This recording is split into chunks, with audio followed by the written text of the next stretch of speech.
السلام عليكم. ده فانوس عربية بايظ، تمام؟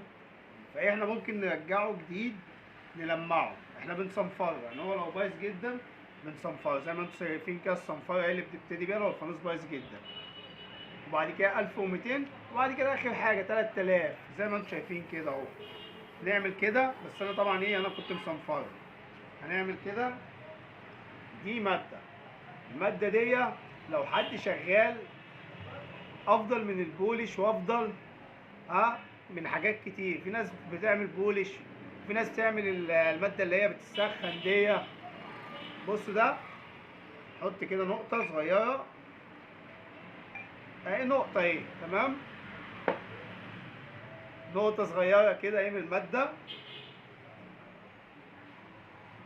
وهنجيب منديل عادي، بس ناشف اهو زي ما انتم شايفين كده.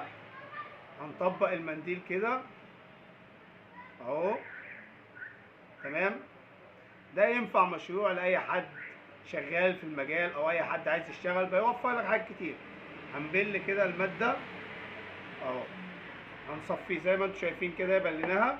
هنمسح كده زي ما انتم شايفين. بصوا، في الحال الفانوس نشف، يعني مثلا اهو انا مسحت. بصوا كده اهي بايدي، بصوا اهي ما بتتمسحش.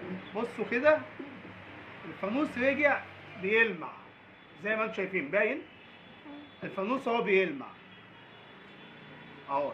نعمل تاني، بصوا زي ما انتم شايفين. هنمسح الحته اللي تحت دي اهي الفانوس اهو زي ما انتم شايفين كده. بصوا عامل ازاي اهو اهو اهو اهو. بصوا اهو الفانوس رجع جديد زي ما انتم شايفين. يعني الماده دي تستخدم لاي حد عايز ياكل عيش، موجود منها باللتر.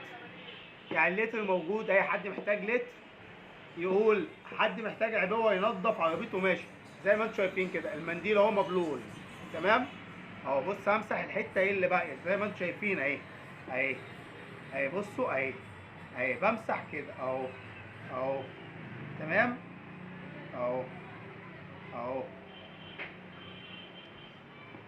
وسعرها مش غالي، يعني لو حد عايز لتر، لترين، 5 لتر، 10 لتر، زي ما انتوا عايزين.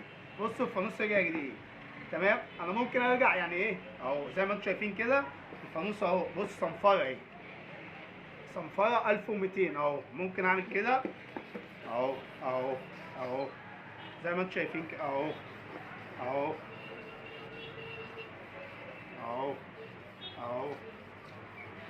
لو فانوس بتاع عربيتك اصفر، الفانوس بتاعك بايظ من الشمس، بدل ما تغير الفانوس وتشتري فانوس جديد، لا هيرجع تاني. بصوا اهو تمام اهو. الحته اللي انا صنفرتها اهي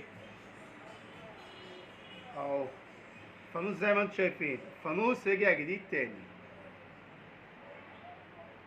مشروع حلو لاي حد عايز يفتح مجال لكده، او اي حد عايز ينظف فوانيس عربيته زي ما انتم شايفين اهو.